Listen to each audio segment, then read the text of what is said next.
में मुझे लगता है अगर किसी ने असिस्टेंट डायरेक्टर या कुछ असिस्टेंट की भी असिस्टेंट का रोल भी किया था तो वो भी gangs of Wasseypur. Gangs of Wasseypur. वो आपको मनोज वाजपेयी ने दिलवाई थी? हाँ, मतलब मनोज भाई ने रेकमेंड किया था मेरा नाम वहाँ, तो मुझे आसपास लोग खड़े करने पड़ेंगे, 2 बॉडीगार्ड कमरे के बाहर खड़े होंगे, पैसा ही तो लगाना है थोड़ा सा, थोड़ा दिमाग थोड़ा पैसा। अरे सर हाँ यार तू परेशान नहीं हो जाता, इतने सारे लोग। मैंने कहा मैं तो चाहता हूँ लोग कपड़े फाड़ दें मेरे, तभी तो लेके आऊंगा बॉडीगार्ड, नहीं तो कैसे लेके आऊंगा। It was about my yes और no, there is no audition और नथिंग लाइक दैट। और ऐसा रेयरली होता है, इतने बड़े काम की जिम्मेदारी किसी हद तक आपके कंधों पे डाल दी जाए, और वो भी बिना किसी एक सिंगल ऑडिशन के, एक कोई सीन किए बिना। ऑडिशंस कितने रिजेक्ट हुए आप? याद नहीं, मतलब इतने रिजेक्ट हुए कि याद नहीं? हाँ, उनको गिनने बैठोगे तो पागल हो जाओगे। अगर बहुत ही ऐसा पागलपन पैसा देंगे तो फिर भी कर लूंगा, क्या दिक्कत है। अभी कोई मार ही दे मुंह पे 50 करोड़ रुपए तो मैं हम्बली मरवा लूंगा मुंह पे, लाओ दो। एक क्लास में 11वीं क्लास में एक लड़की थी, मेडिकल में एक लड़की थी जिससे कभी कुछ खास बातचीत हो नहीं पाई, क्योंकि ना इतनी समझ हमारे में थी ना, और माहौल भी ऐसा ही था।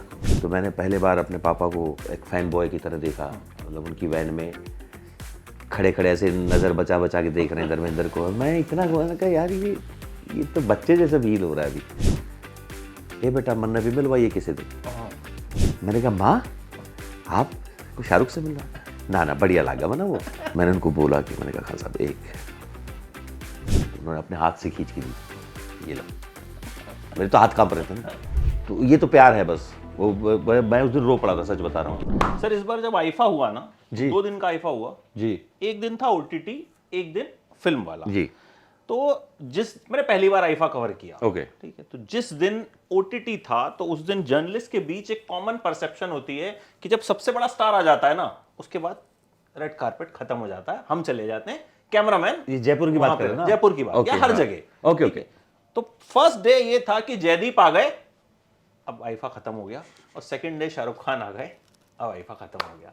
तो वहां हमारी एक छोटी सी मुलाकात भी हुई थी जी। और मेरी जीवन में 2 इच्छाएं बची थी। मैंने तमाम इंटरव्यूज किए, जावेद साहब से लेके अन्नू कपूर और मतलब अक्षय कुमार से लेके रणबीर कपूर, 2 लोगों का इंटरव्यू करने की मेरी बड़ी इच्छा थी, एक शाहरुख खान की और एक आपकी। अरे वाह। तो आज एक पूरी हो गई 1.5 साल के एक प्लानिंग के बाद, और आज भी आप अटका रहे थे मेरा इंटरव्यू।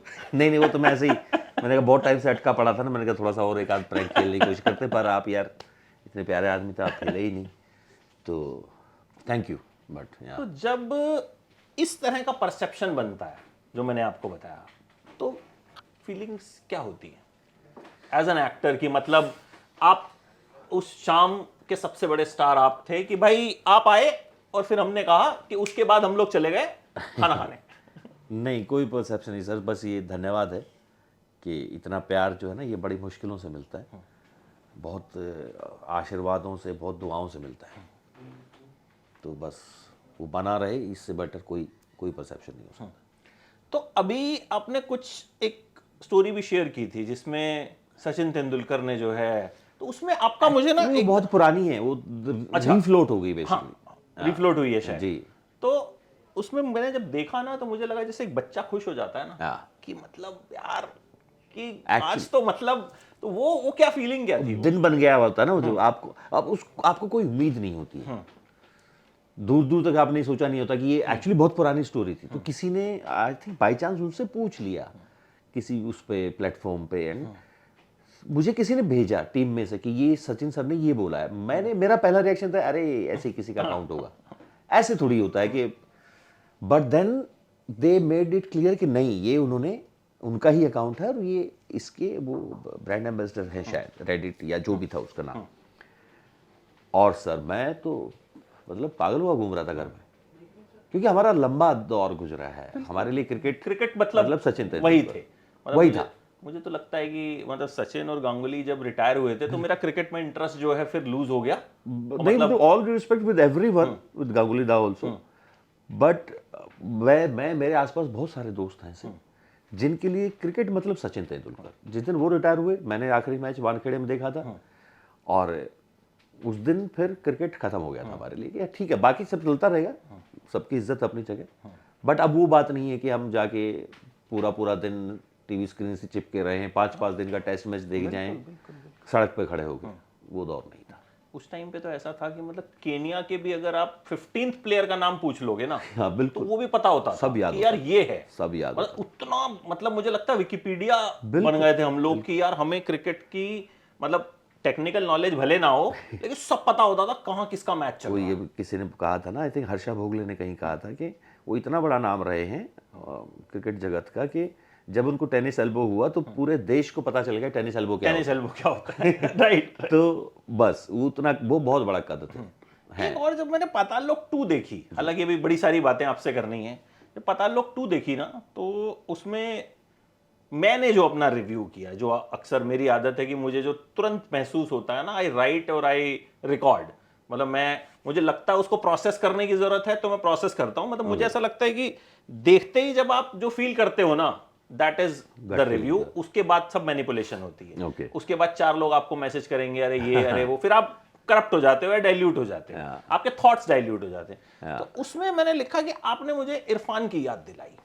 अरे और एक आपने जिक्र किया था कहीं पे कि एक मीम देखा था आपने कि एक्टिंग वाला, कि मेरे बाद एक्टिंग को कौन संभालेगा, तो फिर इरफान साहब का किसी ने लगा रखा था कि आपकी फोटो थी हाथीराम की कि हम हैं ना, मैं मैं संभाल लूंगा। तो वो एक जब कंपैरिजन होता है तो नहीं वो उसको कितना लिया? हाँ, ये क्योंकि बस प्यार है लोगों का। जब काम देखते हैं लोग अपना आपको प्यार करते हैं, वो इस तरह कंपैरिजन करते हैं, बट कोई कंपैरिजन नहीं है उनसे मेरा। वो one of the finest actors Indian cinema has ever produce वो रहे हैं। मुझे उनके साथ कंपैरिजन करना मेरे लिए मतलब बड़े सौभाग्य की बात है, अदरवाइज मैं अभी बहुत पीछे हूँ। तो ये तो प्यार है बस। मैं उस दिन रो पड़ा था, सच बता रहा हूँ, क्योंकि एक तो सुना मैंने रिसेंटली गए थे उस दौरान, और वो भर आया था मैं, क्योंकि वो था वो कहीं बचा हुआ था कि होते तो वो फ़ोन जरूर करते मुझे। तो आई थिंक वो हैवी हो गया था उस दिन, बट वो उनके साथ कंपैरिजन नहीं, वो एकमात्र रहे। हाँ, वो मैं एग्री करूंगा, लेकिन कहीं ना कहीं एक जो झलक दिखती है, क्योंकि कई बार आदमी ना, अब पाताल लोक 2 में ही एक सीन होता है, मतलब एग्जैक्ट सीन तो अभी मैं भूल गया, जिसमें आप दूर खड़े हो और आप बस देख रहे हो। ओके ठीक है, मैं एग्जैक्ट मेरे दिमाग में नहीं आ रहा सीन। ओके मतलब वो मुझे लगा कि यार इसमें कुछ नहीं हो रहा है, इसमें सिर्फ आदमी खड़ा है और वो देख रहा है, और आप जो है उस सीन को हम लोग ना फील कर रहे हैं कि हाथीराम महसूस क्या कर रहा है। तो वो जो इस तरह के जब सीन्स आते हैं विदाउट डायलॉग, कुछ नहीं है वहां पे, मैं मतलब थोड़ी देर में हो सकता है मुझे याद आ जाए वो सीन, मैं आपको याद दिलाऊंगा, it's my one of the favourite. कुछ वहां पुलिस वाला कुछ बात कर रहा होता है, तो आप शायद कोई उस तरह की बात होती है कि आपकी तरक्की नहीं हुई और दूसरा वाला जो है वो Okay. सक्सेसफुल हो गया, इस तरह की कुछ Okay. होती है। तो जब साइलेंस एक्ट करता है वहां, मुझे लगता है खूबसूरती है वो अभिनय की, वो बेहद खूबसूरत चीज़ है। क्योंकि जब शब्द होते हैं तो सब बोल ही रहे हैं। सुंदर बात ये मुझे वो सिर्फ कहानी में नहीं, वो सिर्फ स्क्रीन पे नहीं, मुझे लगता है जीवन में भी ना सबसे ज़्यादा सुकून जो है वो शांत जब होता है, चीज़ें वो पता चलती हैं। उस वक्त आप सबसे ज़्यादा बेटर फील कर रहे हो, तो वो ज़्यादा बात करता है। साइलेंस बहुत बात करता है, और ये बात सिनेमा में वर्क करती है उसी तरीके से जैसे ज़िंदगी में वर्क करती है। तो जब भी कुछ ऐसे सीन्स होते हैं जहाँ मुझे जेन्युइनली बहुत मज़ा आता है, जब बातें कम हो रही होती हैं पर बहुत कुछ कहा जा रहा है या कुछ चैनलाइज करने की कोशिश की जा रही है, तो मुझे पर्सनली उन सीन्स में बहुत मज़ा आता है। तो आई थिंक वो उस क्राफ्ट से प्यार वाली बात है। पर हाँ, साइलेंस की आवाज़ थोड़ी अच्छी होती है। बट आप बॉर्न एक्टर तो नहीं हो, मतलब आपने तो पोस्ट ग्रेजुएशन के बाद जो है आपने सोचा कि अब कुछ करना है, तो बहुत लेट ग्रेजुएशन के बाद कि अच्छा अभी देखते हैं। उसके क्या बाद था शुरू में, क्या दिमाग में प्लानिंग क्या थी? एनडीए वेनडीए सब कुछ, एसएसबी या आर्मी, इंडियन आर्मी, एससीडीएस, आईएमए जाना था, वो नहीं हुआ बस। बाकी फिर थिएटर शुरू हो गया उसकी। थिएटर जो शुरू हुआ वो मतलब पहला थॉट आया कहाँ से? क्योंकि रोहतक से आप बिलोंग करते हैं, ठीक है। अब मतलब मुझे लगता है हरियाणा से अगर रीजनल एक्टर्स को छोड़ दिया जाए तो बहुत कम एक्टर्स होंगे जो हरियाणा से निकले, हाँ, बहुत कम। पिछले कुछ सालों में तो एक्चुअली हाँ, काफी कम। हाँ। तो एक्टिंग शायद वहां दिमाग में आती नहीं है। नहीं, वो इसलिए शायद वो कभी वो ऐसा होता जब आप बड़े होते या ग्रेजुएशन के टाइम पे या उससे पहले वो थॉट इसलिए नहीं आया क्योंकि आप जनरली इंस्पायर होते हो ना उस उम्र में के आसपास जो लोग कुछ कर रहे हैं अच्छा। तो हमारे आसपास बहुत सारे आर्मी ऑफिसर थे, तो आई थिंक वो स्टार्ट वहीं से होता है जब आप 14-15 साल के बच्चे हो, you are inspired by someone and you aspire that you want to be. But जब वो नहीं हुआ और पैरेलली जो रिश्ता रहा थोड़ा सा पोइट्री के साथ या लिटरेचर के साथ, वो थोड़ा सा काम आया। और जब कुछ एक नाटक देखे तो एक स्पेशली एक नाटक को देख के ऐसा लगा कि यार ये बहुत कमाल है। अगर वो एज एन ऑडियंस मेरे ऊपर इतना इम्पैक्ट डाल सकता तो अगर मैं स्टेज पे हुआ तो मेरे साथ क्या हो सकता है, वो पहला थॉट था। फिर वो शुरू हुआ वो सिलसिला कि आप नाटक करना शुरू करो। आप रोहिणी में रहते हैं, आपके वहीं रहते हैं जो मेरे थिएटर के पहले गुरु बने सुनील चटकारा, वो भी रोहिणी में रहते हैं। उनके संपर्क में आया क्योंकि वो नाटक जो मैंने देखा था जिससे थोड़ा इफेक्ट पड़ा वो भी उन्होंने डायरेक्ट किया था, तो उनके साथ फिर 2-2.5 साल मैंने थिएटर किया। फिर FTI गए, तो वो एक बड़ा ही ऑर्गेनिकली शिफ्ट हो गया, स्टार्ट हो गया और फिर वही बच गया और कुछ रहा नहीं। घर वालों ने ऑब्जेक्ट नहीं किया? नॉर्मली हमारे घर वाले, मतलब अगर मैं भी मान लो बोल देता उस टाइम पे कि भाई मैं तो बॉम्बे जा रहा हूँ या मैं तो ये कर रहा हूँ, तो कान के नीचे 2 बजाते कि क्या फालतू की चीज़ों में पड़ रहा है, MBA कर ले या ये कर ले वो कर ले। क्योंकि हम जो आई थिंक मिडिल क्लास के लोग हैं तो सोच वैसी रहती है।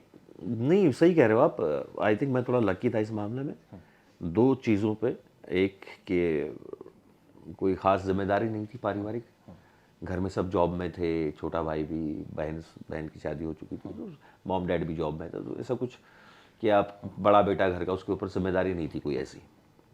दूसरा ये कि डैड थोड़े से रहे हैं वैसे कि अच्छा ठीक है तुझे ट्राई करना तो कर। उन्होंने कभी इस तरह से अपना पक्ष ज़रूर रखा कि यार देख लो ये ऐसा कुछ, बट वो उन्होंने मना नहीं किया।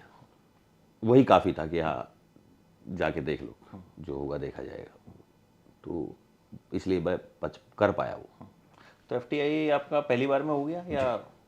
FTI में फर्स्ट अटैम्प्ट। तो वहाँ कुछ लोग मिले जिन्होंने कई बार ट्राई किया होगा तब हुआ हो? क्योंकि 2 से बार ज़्यादा ट्राई हो ही नहीं सकता था। अच्छा। क्योंकि हमसे पहले एक ही बैच था।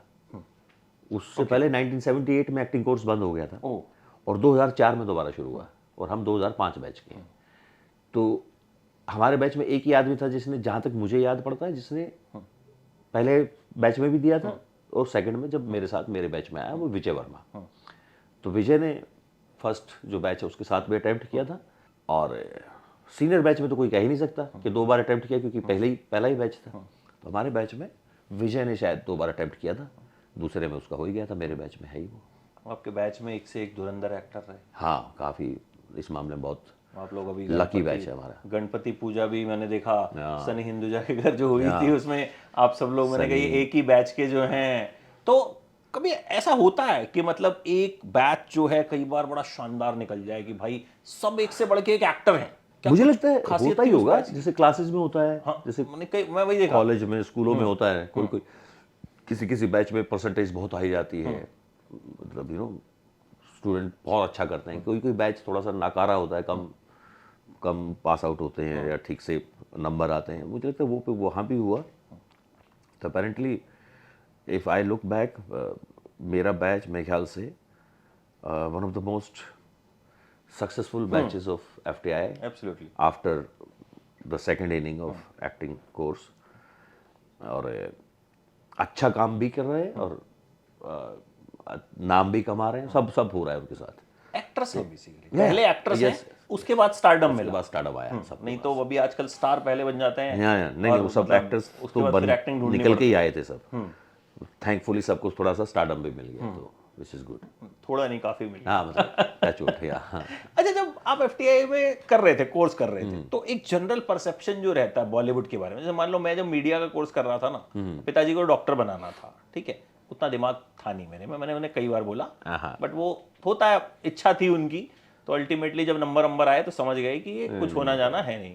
जब मैं कोर्स कर रहा था तो मुझे लग रहा था भाई नौकरी तो नहीं मिलेगी यार, मीडिया में चाहिए जुगाड़। हाँ, ठीक है, तो मैंने साथ साथ कॉल सेंटर की ट्रेनिंग शुरू कर दी। उस वक्त कॉल सेंटर बूम बड़ा पे नाम थे, होता था। बड़ा नाम होता था।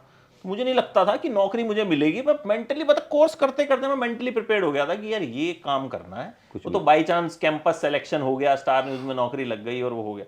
आप जब कर रहे थे बॉलीवुड के बारे में तो तमाम परसेप्शंस हैं हाँ। कि भाई नेपो किड होगा तो मिल जाएगी यार, बहुत रगड़ना पड़ेगा जाके, वो मतलब कितने किस्से हम सुनते हैं, एक अंडा में आधा सुबह खाता था आधा शाम को खाता था। तो ये जब पढ़ रहे थे आप तो था दिमाग में कि यार कहीं यार रोहतक ना वापस जाना पड़े यार, नहीं हुआ कुछ क्या करेंगे? नहीं, ये थॉट तो नहीं आया था कि रोहतक ना वापस जाना पड़े, बस ये जरूर था कि थोड़ा मुश्किल होने वाला है। एक तो सही बताऊं तो ये समझ ही नहीं आ रहा था कि स्टार्ट कहाँ से करना है।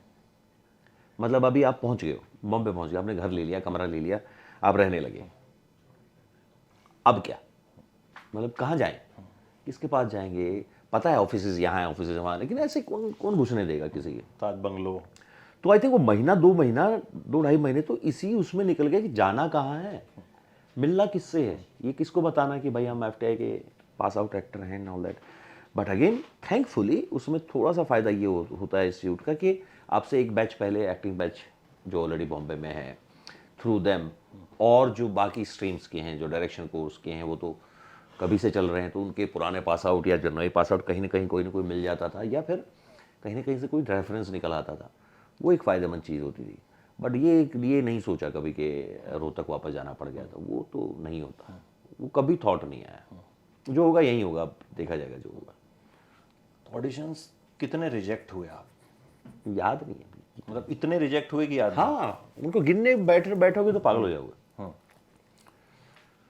या हर महीने 2-4 5-4 तो होते ही थे ऐसे, चाहे वो ऐड हो या कोई भी कुछ भी। मलाड total से मलाड में रहना शुरू किया था? मलाड में, 1 BHK। मलाड एवरशाइन नगर 1 BHK, या मस्त था। तो फर्स्ट जो मिली आक्रोश, वो कैसे मिली फिर? आक्रोश एक्चुअली किसी और फिल्म के लिए हम एक ऑडिशन कर रहे थे, वो फिल्म तो कभी बनी नहीं, पर वो कहानी बहुत अच्छी थी। कुछ आर्मी ऑफिसर्स के ऊपर थी, वो कमांडोज के ऊपर, वो नहीं बनी। और पर ऑडिशन चल रहे थे उसके साथ साथ आक्रोश का ऑडिशन चल रहा था। तो सेम कास्टिंग डायरेक्टर थे हनी त्रेहान। तो हनी भाई ने बोला कि यार ये एक और है फिल्म है प्रियदर्शन की, इसका एक मैं चाहता हूँ तो इसका एक कैरेक्टर के लिए। मैंने कहा ठीक है हनी भाई। हमने वो किया तो हफ्ते भर में उसका रिजल्ट आया कि हाँ आक्रोश हो गई। तो वो कमाल की फीलिंग थी, क्योंकि वो बहुत टाइम हो गया था कि कुछ ना कुछ स्टार्ट हो, क्योंकि और कोई तरीका नहीं है। आप इंडिविजुअली सबको जाके बताओगे, इससे बेटर कि काम बाहर आ जाए, उसको सारे लोग एक साथ देख लें, वही एक तरीका था बिल्कुल, जिससे आपकी रीच बढ़ सकती है लोगों तक कि हम अच्छा एक एक्टर है, उसको यू कैन ट्राई। तो आक्रोश मिली। आक्रोश करते करते 18-20 दिन हुए थे शूट करते हुए मेरे ख्याल से। वहीं सेट पे ही प्रेम सर ने खट्टा मीठा दे दी, बस फिर गाड़ी थोड़ी सी चल पड़ी। फिर आप एक ऐसी फिल्म का हिस्सा बने जिससे मुझे लगता है तमाम, मतलब उस फिल्म में मुझे लगता है अगर किसी ने असिस्टेंट डायरेक्टर या कुछ असिस्टेंट के भी असिस्टेंट का रोल भी किया था तो वो भी gangs of Wasseypur. Gangs of Wasseypur, वो आपको मनोज वाजपेयी ने दिलवाई थी? हाँ, मतलब मनोज भाई ने रेकमेंड किया था मेरा नाम वहाँ, क्योंकि वो शाहिद खान ढूंढ रहे थे एंड अपेरेंटली अनुराग सर ने बोला उनको कि यार ऐसा किरदार है, थोड़ा लार्जर देन लाइफ लगना चाहिए कि सरदार खान का बाप है, क्योंकि वो कहानी में जिक्र बहुत बार आता है, अरे तुम नहीं जानते इसका बाप था असली तो लेजेंडरी, बाप का दादा का सबका बदला लेगा रे, लेजेंडरी आदमी था वो। तो अपेरेंटली क्योंकि उससे पहले चटगांव की थी हमने साथ में, यस। तो मनोज भाई ने मेरा नाम लिया। राजू भी वहीं था। तो सडनली एक दिन मैं तो दिन दहाड़े सो रहा था, दोपहर को 2:30 बजे होंगे, तो मेरी आँख खुली तो उस पर मिस कॉल थी मनोज भाई की, राजू की। तो मैंने राज को फ़ोन किया, मैंने कहा भाई क्या हुआ? बोला ऐसे ऐसे, तू अभी कहाँ है? मैंने कहा घर पे। तू अभी यूँ का यूँ अनुराग के ऑफिस पहुँच। मैं तो ऐसे ही चप्पलों में ही पहुँच गया। फिर मैंने मनोज भाई को फ़ोन किया, वो बोले कि यार ऐसे ऐसे मैं था वहाँ ऑफिस में, तू एक बार जाके मिला। That's how Wasseypur happened. अच्छा, एक चीज़ और मैंने देखी है, मतलब जितने ये जो सर्कल है, मनोज वाजपेयी हों, राजकुमार राव हों, बहुत ज्यादा एक जैसे आपका नेचर एकदम सिंपल हम्बल एकदम, मतलब वो कुछ वैसा नहीं लगता कि एकदम कि भाई कोई आदमी बहुत उसमें बात कर रहा है कि मैं तो मतलब ये जो एक चीज होती है, ये आप सब लोग मतलब आपस में मतलब कुछ है कनेक्शन की, मतलब कैसे कैसे लाते हैं ये कई कई चीज, जैसे नहीं, राजकुमार से लाने भी की मेरी जरूरत जब बात होती है ना, वो इतना हम्बल है ना कि मतलब मुझे लगता ही नहीं कि मैं किसी मतलब इतने बड़े एक्टर से बात कर रहा मनोज भाई, हूँ। मनोज हो गए, या राजकुमार हो, मतलब सब दे सब are so simple so down to earth कि मतलब बिल्कुल ऐसा लगता है कि हम मतलब अपने किसी यार दोस्त से हाँ, बात कर रहे हैं, किसी बड़े भाई से बात कर रहे हैं। पर उसके लिए कोई मेहनत थोड़ी करनी पड़ती है। बट सक्सेस दिमाग में चढ़ती नहीं। मुझे नहीं लगता। पर मुझे ऐसा लगता है कि इस चीज़ को आपको नॉर्मल रहने के लिए ज़्यादा मेहनत नहीं करनी पड़ती। आपको एक्चुअली वो प्रोपेगेंडा करने में मेहनत करनी पड़ती है। अगर मुझे ये दिखाना होगा I am you know such a great actor and I have done this and that and this and that, तो मुझे आसपास लोग खड़े करने पड़ेंगे, 2 बॉडीगार्ड कमरे के बाहर खड़े होंगे। पैसा ही तो लगाना थोड़ा सा, थोड़ा दिमाग थोड़ा पैसा, तो वो तो आप कभी भी खड़ा करते, लेकिन फिर भी एक्स्ट्रा मेहनत तो है ना। वो अब बड़ी बड़ी लेके नहीं चलते आप? नहीं चलता यार। क्यों, मतलब जरूरत आप क्यों, जरूरत नहीं। फैंस वैंस तो मिल जाते नहीं होंगे जरूरत नहीं है ना, तो फैंस से भागने की जरूरत थोड़ी है।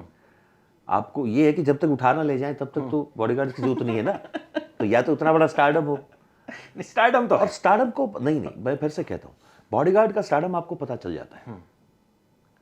वो एक लेवल के बाद ही होता है। मुझे नहीं लगता अभी मैं बाहर लॉबी में हुए सड़क पे घूमूंगा, ठीक है लोग आ जाएंगे, बात कर लेंगे, लोग फोटो खिंचा लेंगे, ये कर लेंगे, पर वो फिर भी वो वाला जोन नहीं है कि जहां मतलब आदमी एक जगह से निकल ना पाए। वो गिने चुने लोगों के पास ही है। और आपको पता चलेगा कि अभी बॉडीगार्ड्स की जरूरत है, ये सबको पता चलेगा, आपको नहीं, सबको पता चलेगा। तो तब अपने आप हो जाएंगे वो। उसकी जब जरूरत पड़ेगी ना, वो अपने आप आ जाएंगे, क्योंकि ये आपको बताने की जरूरत नहीं है। ये जहां आप पहुंचोगे उनको, अभी फॉर एग्जांपल मैं इस होटल में आया हूं, अगर मुझे बॉडीगार्ड्स की जरूरत हो रही ना, तो होटल्स की तरफ से ऑलरेडी 4 बाहर खड़े होते नहीं है अभी। और जेन्युइनली नहीं, कोई इसमें वो करने की बात नहीं है। फैंस हैं, वो सब हैं जो आपके चाहने वाले हैं, वो रहे आसपास, कोई दिक्कत नहीं। कहीं एक दो बार कहीं हो रहा था कुछ, बहुत सारे होता किसी फिल्म फेस्टिवल में थे, भीड़ ज़्यादा हो गई और वो सब, तो मैं आधे घंटे से फोटो खिंचवाए जा रहा था। मैंने कहा ठीक है कोई दिक्कत नहीं, चलते चलते चलते चलते सडनली कुछ तो हुआ कि अरे हाँ यार तू परेशान नहीं हो जाता, इतने सारे लोग।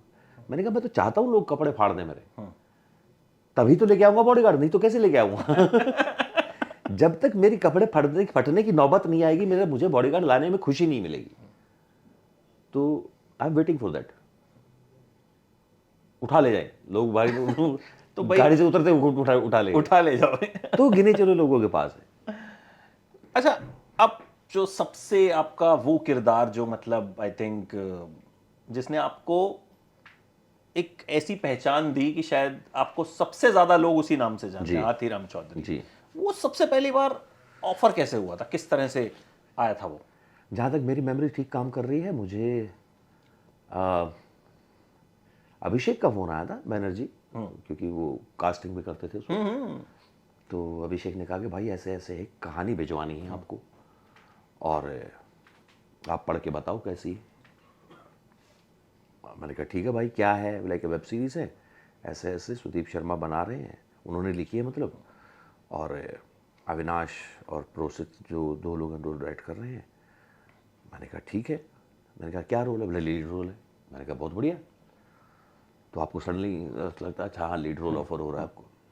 फिर मैंने वो पढ़ा तो मुझे समझ में आया कि it was about my yes और no, there is no audition और नथिंग लाइक दैट। और ऐसा रेयरली होता है कि आपको इतने बड़े काम की जिम्मेदारी किसी हद तक आपके कंधों पे डाल दी जाए, और वो भी बिना किसी एक सिंगल ऑडिशन के, एक कोई सीन किए बिना।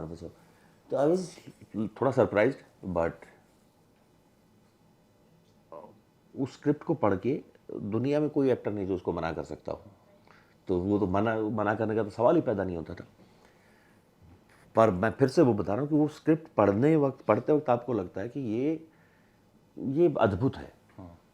अद्भुत है जिसका जिसका पहला जो इम्प्रेशन है वो बयान नहीं कर सकते आप, पर दिमाग में थॉट आता है जो वो पहले भी बोली मैंने ये बात कि दो थॉट आपको 30 सेकंड के अंदर स्ट्राइक करते हैं कि अगर तो ये काम अच्छा बन गया और ये पहुंच गया तो बात बन जाएगी, और अगर ये ख़राब हो गया तेरी वजह से तो ऐसे ही फिर से किसी को 5-7 साल लगेंगे इतना भरोसा दिखाने में जितना सुदीप शर्मा ने दिखाया है। But thank God, touch wood, वो तो उस वक्त आपका वजन उतना ही था, आपने बढ़ाया उसके लिए? बहुत बढ़ाया था, बढ़ाया तो बहुत ही लीन था। अच्छा, I think I was like 85-86 KG weight था, तो कितना करना पड़ा आपको उसके लिए? और 102-103 तक पहुंच गया था मैं। और उसमें भी वो था कि मतलब एकदम तगड़ा आदमी, लेकिन जब भागता है पकड़ता है तो पूरा मतलब हाँ, पर वो थकता भी है, he is not used to now. रोज अपने घर में थोड़े बहुत शराब पी के पहुंचता है, लेड बैक है, थोड़ा सा जिंदगी से हारा हुआ आदमी होता है ना, लेकिन still trying to find his own place. But Sudeep भाई का मुझे याद है, उन्होंने बस एक ही रिक्वायरमेंट है भाई कि वेट बढ़ा लेना। मैं बोलता भी था, मैंने कहा भाई क्यों, मतलब ऐसे भी तो चल सकता है। नहीं, और मुझे बाद में समझ में भी आया कि वो क्यों कहना चाह रहे थे। But when you see Hathiram like that ना, he can't run, he can't walk properly, तो वो जो थकान है ना, वो जीवन की थकान दिखाई दे रही होती है। इट्स नॉट जस्ट कि आप ओवरवेट हो गए हो, वो पिछले उसके 20 साल की नौकरी की थकान है जो हर दिन आ रही है, पर वो हर दिन उठ के जा रहा है इसी उम्मीद में कि आज कुछ अच्छा हो जाएगा, आज कुछ ऐसा करने को मिलेगा जिससे वो अपने आप को ही पहले तो साबित कर सके, खुद को साबित करना है कि मैं हूँ, आई नो, बट तब तक होगा नहीं, तब तक कैसे काम बनेगा। तो इसलिए वो बाद में मुझे वो लॉजिक समझ में आया कि वेट क्यों बढ़ा रहे थे। But it was amazing. तो जब सक्सेस हुआ तो आपको पहली बार कहूँ कि फेम या मतलब एक स्टारडम का एहसास उस वक्त हुआ? क्या पर उस कब वक्त पता घर चला पे- कि भाई ये मतलब अब मैं हाथीराम चौधरी बन गया हूँ, मैं जयदीप अहलावत नहीं रहा? स्टारडम का तो नहीं पता क्योंकि हम सब घरों पे थे, बाहर नहीं जा पा रहे थे। पर जिस तरह का रिस्पॉन्स आपको मिलते हैं उससे आपको ये समझ में ज़रूर आता है कि आपका काम लोगों तक पहुंच गया है।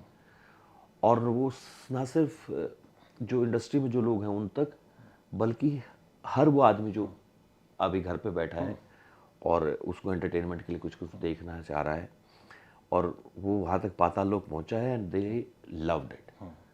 तो जिस तरह के मैसेजेस या जिस तरह का रिस्पॉन्स या फिर जिस तरह के फ़ोन कॉल्स इंडस्ट्री की तरफ से आते हैं, आपको ये एहसास तो हो जाता है कि हाँ ये काम पहुँच गया है। अभी स्टारडम तो बाद में समझ में आता है। हालांकि कई बार ऐसा भी होता है, जब हमने कई बार देखा है कि एक एक्टर ने कोई वेब सीरीज की या कोई फिल्म की, वो चल गई, तारीफें बहुत हुई, ठीक है, रिव्यूज भी अच्छे आ गए, बट उसके बाद काम उस तेजी से नहीं मिलता। हाँ। बट इसने आपके लिए शायद वो किया कि मतलब बिल्कुल, परसेप्शन सब पलट दिया। वो भी बना कि अच्छा काम किया है और आपको आगे बड़े काम भी मिलने स्टार्ट हो गए। जी।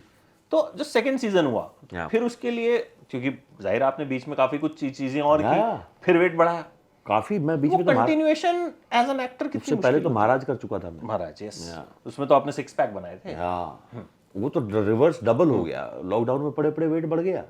उससे महाराज पहला काम था, महाराज पे गए, फिर 1 साल और काम किया, फिर पाताल लोक पे वापस आए, फिर से बढ़ाया, फिर से कम किया।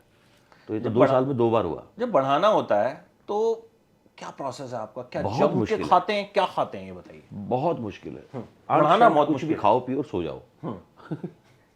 बढ़ाना तो कोई मुश्किल नहीं है, इस उम्र में आगे तो बिल्कुल नहीं। हाँ, बढ़ाने की बात 20-25 साल की, हाँ 20-25 साल की उम्र में वेट बढ़ाना किसी किसी के लिए मुश्किल हो सकता है, जैसे मेरे लिए बहुत मुश्किल था। मेरा कभी वेट नहीं गया 70 से ऊपर जब मैं ग्रेजुएशन में था। आप वो थे, एकदम दुबला पतला आदमी, हाँ, वो और मतलब कितना ही खा लो, कुछ कर लो, हाँ, कुछ मैंने तो दवाइयाँ ली थी मतलब मोटा होने के लिए, मेरा मजाक उड़ता था। अच्छा। मेरा मजाक उड़ता था कि अरे ये तो हवा में उड़ जाएगा, अरे ये तो ये वो, मैं उस तरह का एकदम पतला दुबला मतलब। पर अभी तो ये है कि हाँ वेट बढ़ाना तो महीने 1.5 महीने में अच्छा सा, आप कुछ भी अंट शंट खाओ बे टाइम और पड़े रहो, हो गया। खत्म करने में दिमाग मौत आती है।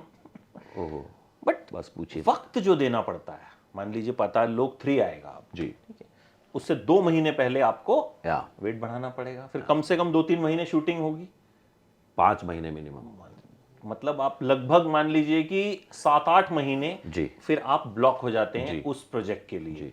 तो वो जो होता है वो एज एन एक्टर क्या लगता है कि मतलब वो इन्वेस्टमेंट वर्थ इट लगती है, या फिर उस बीच लगता है यार एक, क्योंकि जाहिर है पहले वाला जब किया था तब तो शायद खोने को कुछ नहीं था, जो था पाने को ही था, फिर दूसरा वाला आया, बट अभी अभी यू डूइंग बिगर प्रोजेक्ट्स ना, किंग कर रहे हो आप, बहुत सारी चीजें कर रहे हो, तो अभी जब करना होगा तो वो प्लानिंग कितनी मुश्किल होती है? नहीं, वो उसके बीच में कुछ और नहीं आ पाएगा। हाँ वही, ये क्लियर कट होता है कि पाताल लोक के बीच में कुछ और भी प्रोजेक्ट है। मैं कोशिश करता हूँ कि एक टाइम पे एक ही रहे बीच में, क्योंकि हम बाई चांस कुछ ऐसा हुआ कि कुछ चीज़ें ऊपर नीचे हो गई, किसी का शेड्यूल ऊपर नीचे हो गया, तो हम एक टाइम पे ऐसा हो गया था कि हम 3 project back to back simultaneously चल रहे थे, तो सबका ही दिमाग हिल गया था, मैं और पूरी टीम, क्योंकि मैनेज तो उनको करना है सब कुछ, यहाँ से वहाँ भागो, वहाँ से वहाँ भागो। तो तब हमने कान, और हमारी गलती थी नहीं, वो बाई चांस होते हैं ना, कभी कभी कोई शिफ्ट ऊपर नीचे हो जाते हैं, कुछ शूट्स पोस्टपोन हो गए, प्रीपोन हो गए, तो उस चक्कर में वो घालमेल हो गया था। बट जनरली मैं करता नहीं हूँ कि मैं 2 प्रोजेक्ट एक साथ करूँ, एक ख़त्म करूँ फिर अगले पे जाओ। और पाताल लोक के साथ तो ये पॉसिबल ही नहीं होगा, मोस्ट जनरली पॉसिबल नहीं होता, क्योंकि जितना टाइम बीच में मिलता है ना, वो आपको रिकवरी के लिए मिल जाता है, वही वो काफ़ी है। क्योंकि उस वेट में ना रोज़ इंजरी हो रही होती है कोई ना कोई, कब भागते रहते हैं, कभी कोई घुटना लग जाता है, कभी कुछ लग जाता है। सीजन 2 में 2 बार टूटते टूटते बचा था पैर, क्योंकि वो कूद गया ऊपर से, मिसहैप हो जाता है। तो पाताल लोक के टाइम पे ऐसा कोई कैलकुलेशन नहीं, ठीक है अभी ये 5 महीने यही है, यही करेंगे, इसी को वो अलग बात है, कुछ और काम नहीं आ पाएगा, कुछ रेगुलर काम नहीं कर सकते उस वेट में, किसी को एड वेड करवानी है वो सब करना, वो अलग बात है, बट और कोई काम नहीं पकड़ सकते आप उस वक्त, क्योंकि इतना वक्त नहीं है आपके पास। अब आपका प्रोसेस क्या रहता है कैरेक्टर्स को चूज करने का? क्योंकि जाहिर तौर पर आप किसी प्रोजेक्ट में अगर आ रहे हैं, आपका नाम जुड़ा है, तो कहीं ना कहीं मान लो वो प्रोजेक्ट किसी भी प्लेटफॉर्म पे, नेटफ्लिक्स पे आ रहा, मान लो आपकी कोई वेब सीरीज नेटफ्लिक्स पे आती है, तो शायद नेटफ्लिक्स एक रीजन होगा, लेकिन जयदीप अहलावत एक बड़ा रीजन होंगे लोगों के लिए कि वो उस चीज को देखें। तो ये जब आप इस पॉइंट पे जब पहुंच जाते हैं, तो क्या प्रोसेस, सिलेक्शन प्रोसेस क्या रहता है? यार भाई मैं सच बताऊँ ना, मैं पहला स्टार्ट तो अभी भी वहीं से होता है कि कहानी समझ में आ रही है क्या, किरदार समझ में आ रहा है जो करना है, क्या कुछ ऐसा मिलेगा करने को जो थोड़ा नया हो, नए ढंग में हो, नए रंग में हो, नए एंगल से शूट हो रहा हो बेशक। तो शुरुआत तो वहीं से होती, और अगर कोई ऐसी कहानी मिल गई है जो आपको लगता है कि अरे ये तो नहीं छोड़नी चाहिए, तो फिर तो बाकी चीज़ें आप मैनेज कर लेते हो। टाइम का थोड़ा सा दिक्कत होती है, क्योंकि कभी कभी कुछ टाइमलाइन ऐसी होती है जो आप मैच नहीं कर सकते, अदरवाइज कहानी अगर समझ में आ गई फिर आप कोशिश करते हो कि वो बने,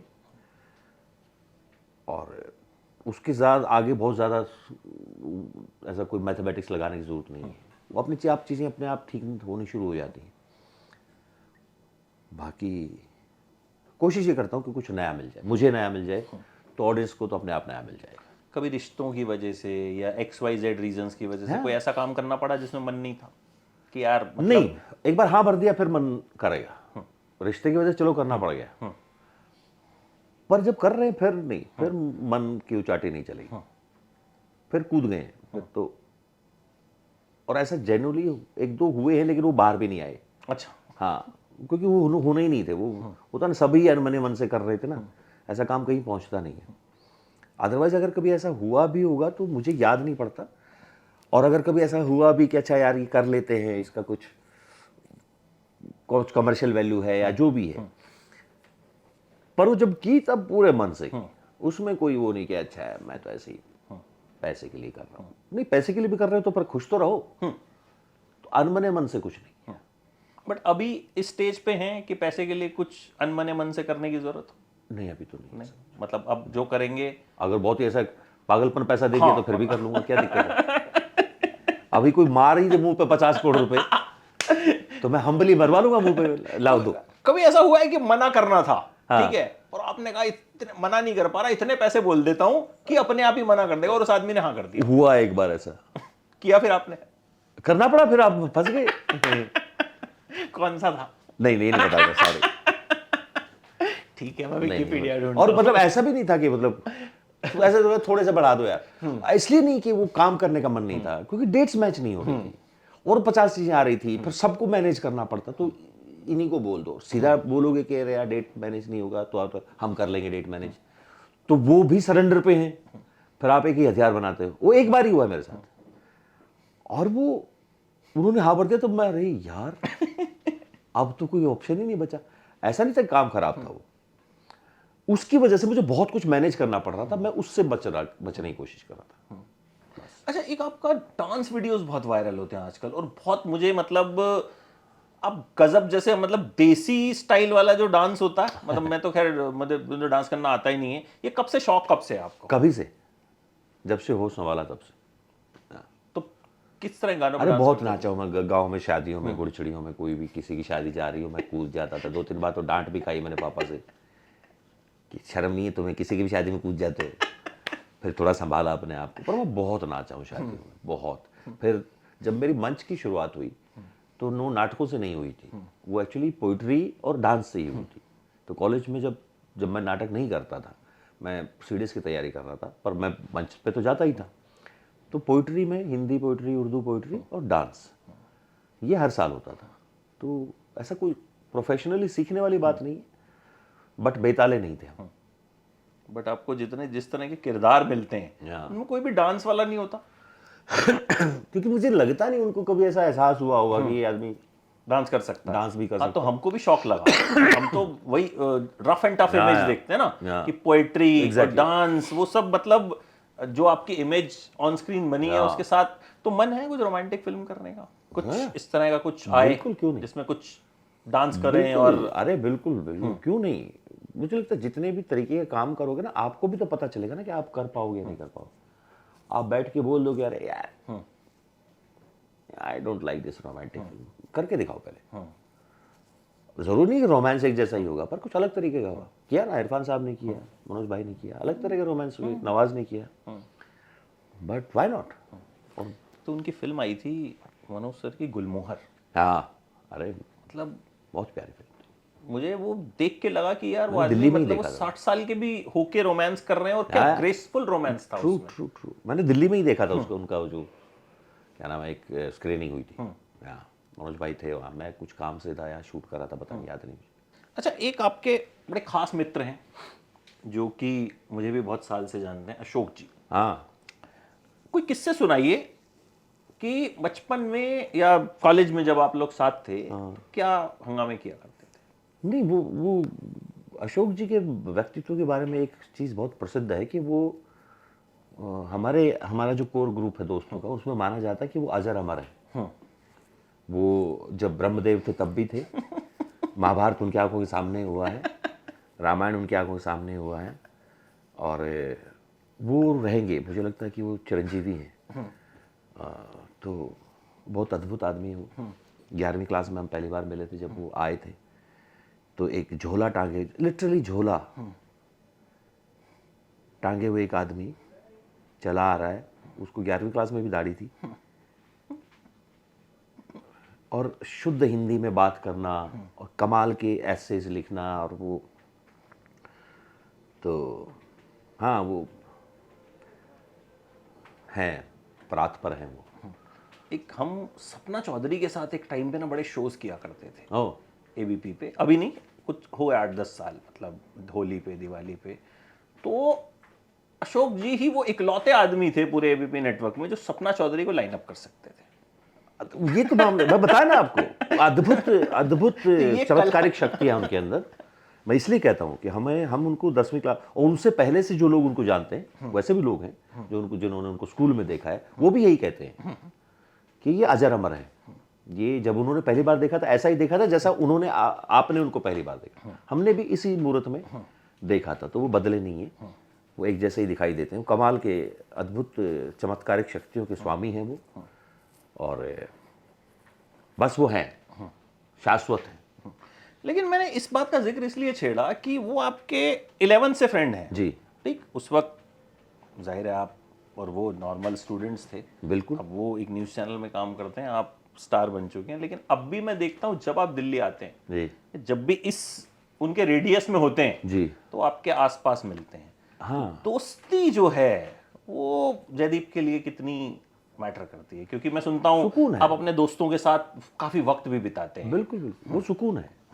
वो वहाँ फिर कुछ नहीं होता आपका कि आपने क्या किया, क्या बातें भी हो जाएंगी, कला पे बातें हो जाएंगी, सिनेमा पे बातें हो जाएंगी, घूम फिर के आओगे आप वहीं उसी कोर पे जो आप 11वीं में थे, 12वीं में थे। तो इसलिए वो वहाँ ना थोड़ा सा बाहरी दुनिया का जो व्यक्तित्व है वो छोड़ देते हो आप कोर ग्रुप में आ जाते हो। और फिर वहाँ किसी दिखावे की जरूरत नहीं है, किसी कोई मखौटा उड़ने की जरूरत नहीं है, कुछ भी ऐसा करने की जरूरत नहीं जो आपका मन ना हो। तो ऐसी जगह पे होना जहाँ जो आपका मन करे वो कर सको, ये तो फिर सुकून है ना, ये तो मजेदार है। तो वो अभी भी उस जोन में चले जाते हो आप? हाँ हाँ बिल्कुल बिल्कुल, बहुत ये नहीं है कि हाँ अरे मैं तो मतलब नहीं नहीं बिल्कुल कहीं मैं इधर शाहरुख खान के साथ काम कर रहा हूँ, ना मैं इधर ना ये ना कर रहा हूँ, ठीक है, मैं तो वो उस जोन में जाना फोर्स करना पड़ता है डालना, या मतलब ऑटोमेटिकली मैं दोस्त मिले सोचता ही तो? नहीं उस तरीके से। मैं अपने गांव में जाऊंगा, आप आप मुझे वहां देख लोगे तो आप यकीन नहीं कर पाओगे। आप खुद ऐसे हो जाओगे कि यार ऐसे यहाँ कैसे बैठ सकते हो आप। पर उसमें मुझे करने की जरूरत नहीं, हो जाता वो है। अपने आप हो रहा है। वो जगह भी उतनी इंपॉर्टेंट है जितना अभी ये है। यार दोस्तों के साथ अशोक है, विनोद है, हमारे कर्नल अत्री हैं, वो हम पुराने वो हैं। तो ये तब की दोस्ती, जान पहचान, आत्मीयता है जब आप कुछ नहीं। 14 15 16 साल के लड़के हो, जिसको ये समझ में नहीं आ रहा कि अभी करना क्या है जीवन में। आज ये अपना अच्छे खासे काम कर रहे हैं, भगवान की दया से मैं अपना काम कर रहा हूँ, वो इंडियन आर्मी में कर्नल है। ऐसे बहुत सारे दोस्त हैं जो अपने अपने जगहों पर बहुत अच्छा काम कर रहे हैं, पर वो आपके जीवन का एक हिस्सा है। वो तो आप हमेशा ही कर ही, सारे लोग काम करेंगे।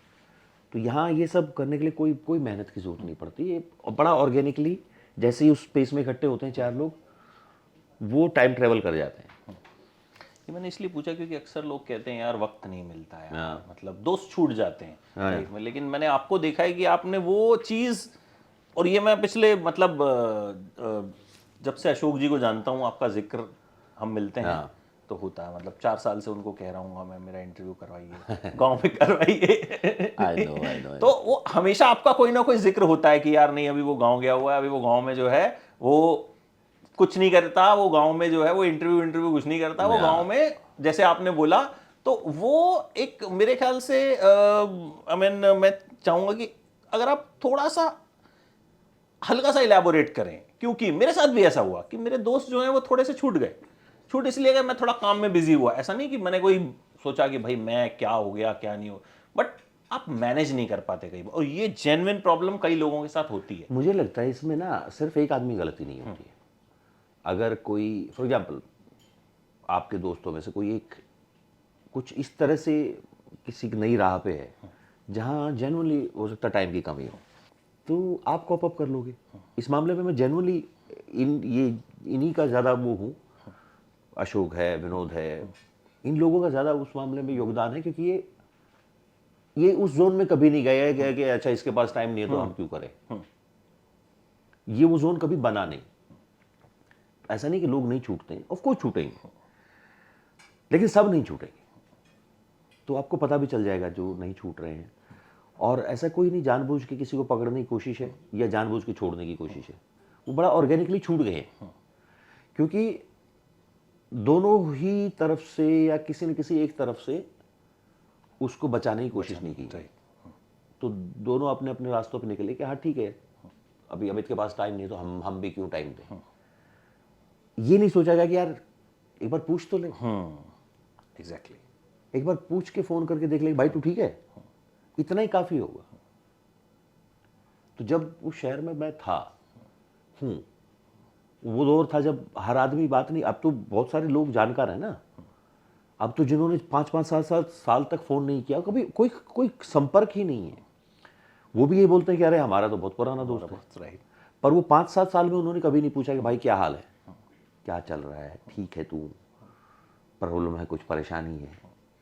तो वो लोग जो उस दौर में जिन्होंने ये पूछ लिया,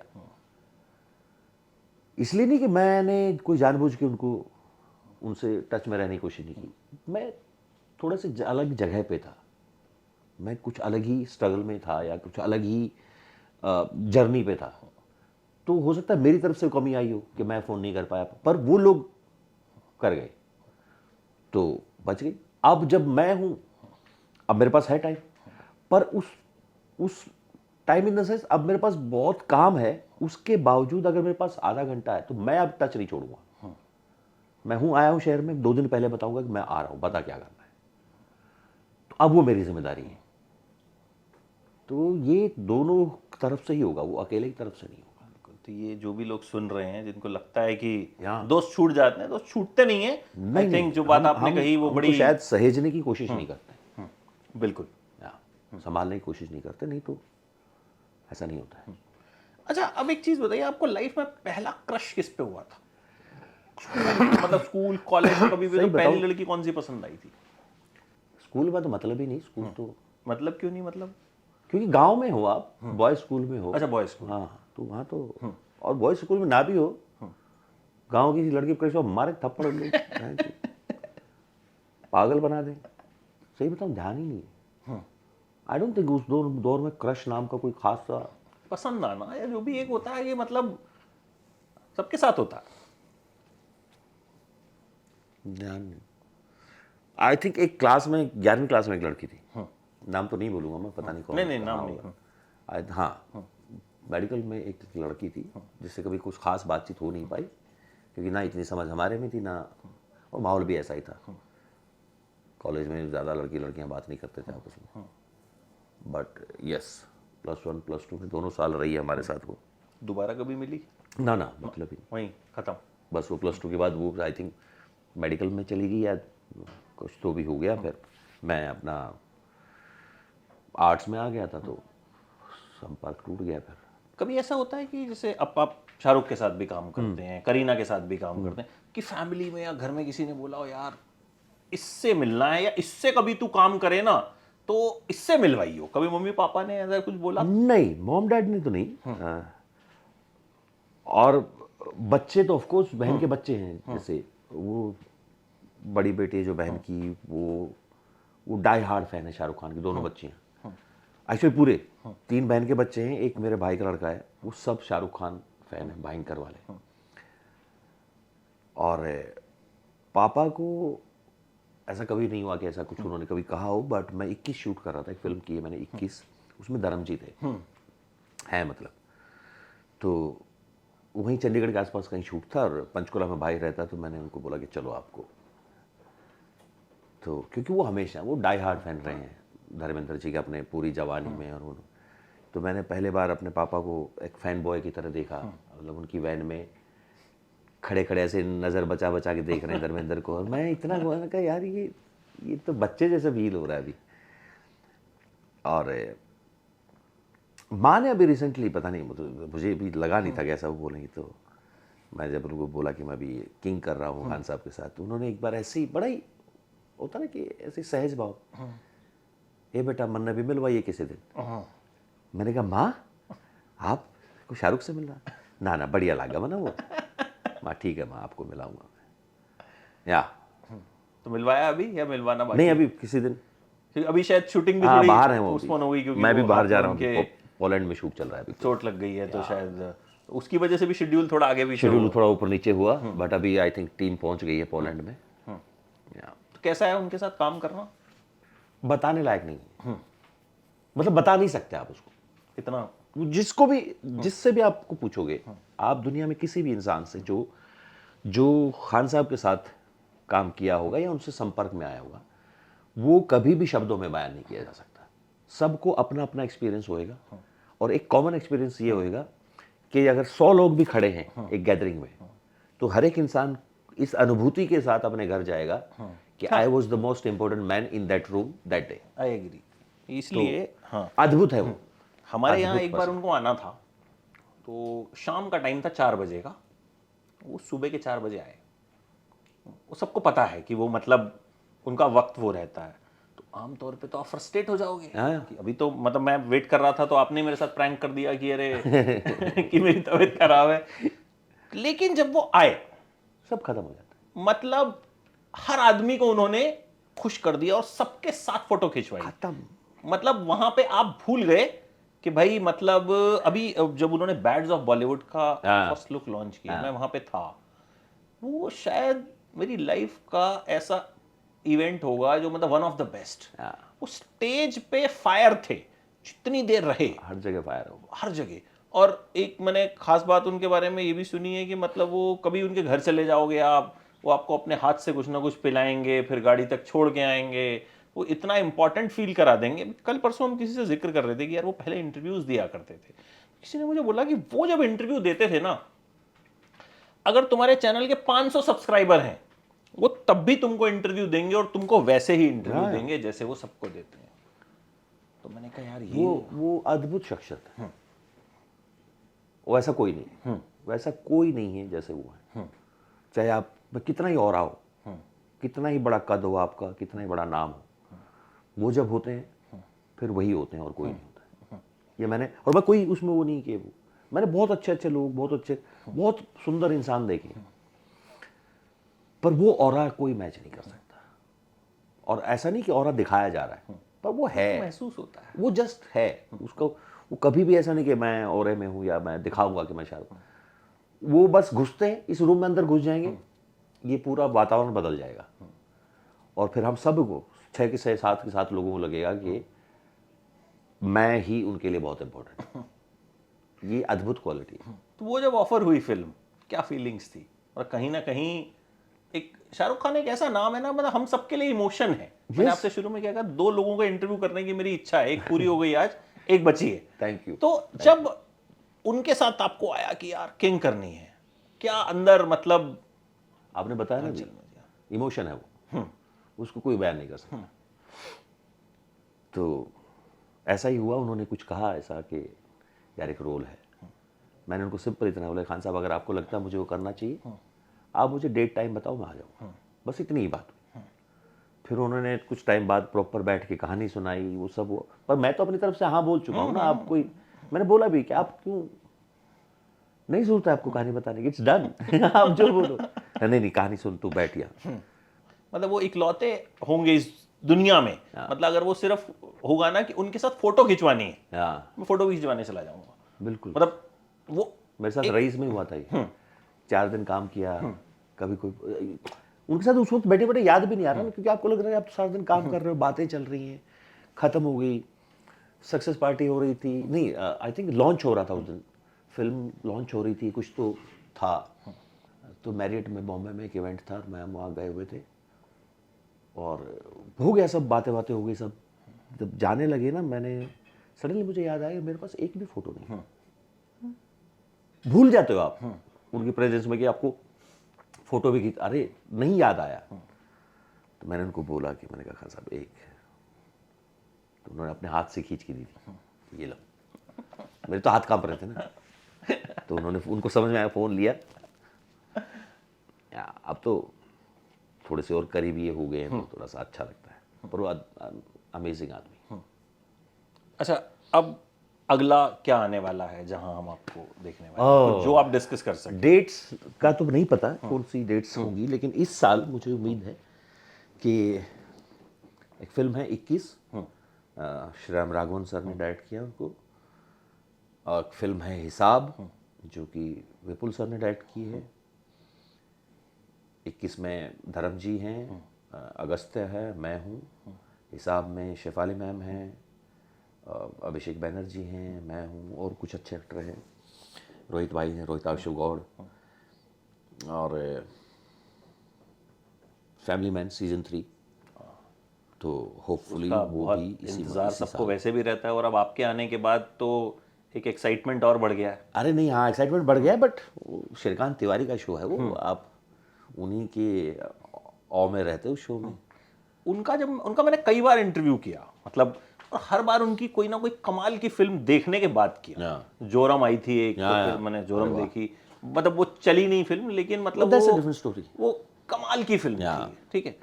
तो उन्होंने एक चीज बोली, बोले यार मैंने ना इतने रोल किए, यार जब चाहता हूँ ना यंग जनरेशन तो श्रीकांत तिवारी के नाम से ही पहचान। ये होता है, मुझे लगता है इतने साल का बॉडी ऑफ वर्क में ना कहीं तो लगता है कि यार मैंने वो इतना अच्छा किए थे, इतने अच्छे किए थे, पर वो कहीं पहुंचे ही नहीं। आई एम श्योर मलाल होता हुआ कहीं ना कहीं, बट कोई बात नहीं, वो भी उसको जोरम के लिए भी या फिर अपनी गुलमोहर के लिए भी हम जैसे लोग बैठे हैं ना, उनकी ऑडियंस हमेशा ही कम रहती है उस तरह कामों की। पर वो एक्चुअली है भी उस दर्जे का काम है कि वो सबके बस के भी नहीं है, नहीं, वो सब नहीं झेल पाएंगे, जो रेंज वो इस दर्जे का काम है। हाँ। बट श्रीकांत तिवारी भी तो कमाल है, उसमें क्या कमी है? तो इसमें आपका नेगेटिव रोल रहेगा, जी। पॉजिटिव रहेगा? नेगेटिव रहेगा। ना तो अभी मनोज भाई पीछे पड़े हुए मेरे। अच्छा, एक बात बताइए, जो पाताल लोक सीजन 2 है उसमें कोई आपका फेवरेट सीन है? फिर मैं अपना फेवरेट सीन बताऊंगा। सीन नहीं है, शॉर्ट है बेसिकली। जब अंसारी की बॉडी आती है एयरपोर्ट पे, वो बहुत सही लगता है मुझे। दूसरा एक सीन है जब हाथीराम अंसारी की मौत के बाद, हाथीराम वो ब्यूरोक्रेट्स के सामने बैठा हुआ है और उसको ये साइन करना है कि Ansari was not following the protocol and it was his fault, and the way he is trying to कि नहीं वो बहुत अच्छा protocol, but suddenly he realize कि नो, ये ऑलरेडी डिसाइड कर चुके हैं, यू कांट डू एनीथिंग। वो जितनी बेबसी है ना, वो बहुत अच्छा सीन लगता है मुझे, मज़ेदार लगता है। इसमें एक ये भी बहुत जो एंगल की पहले वो आपके जूनियर थे फिर आपके सीनियर, वो तो ये मतलब मैंने जब किया तो मैंने कहा यार ऑफिसेज में भी ऐसा बहुत होता है। एक वो सीन जब वो पहली बार फोन आता है, उजैर का फोन उठा लेता है हाथीराम और उसको सडनली रियलाइज होता है कि ये उधर मैम नहीं है, कोई मेल बात कर रहा है, और तो ऑकवर्डनेस है ना, जो फ़ोन रखने के बाद आ गया, अंसारी फ़ोन देखता है कि ओ फ़ोन रिसीव हुआ है, और वो जो ऑकवर्डनेस है ना, वो बहुत कमाल लगती है मुझे। एक जो आपका गाड़ी में सीन है कि जब पता चलता है कि अंसारी जो है वो के है, तो फिर आप उसे कहते हैं कि तुझे 2 मिनट के लिए मैं अंसारी बुला सकता हूँ, एक मैं निखड़ू जाट आदमी हूँ। वो सीन जो है वो मतलब मुझे इतना कमाल का लगता है कि इन जनरल लाइफ में मुझसे जब कभी कोई पूछता है ना कि यार ये सिचुएशन है, मुझे ऐसा लग रहा है, मैं उसको वो सीन फॉरवर्ड कर देता हूँ। ये देख के वो मतलब सीन खूबसूरत लिखा हुआ है। क्या होता है ना कि कुछ सीन इतने सुंदर लिखे होते हैं कि वो खराब हो ही नहीं सकते, अनटिल अनलेस कोई बहुत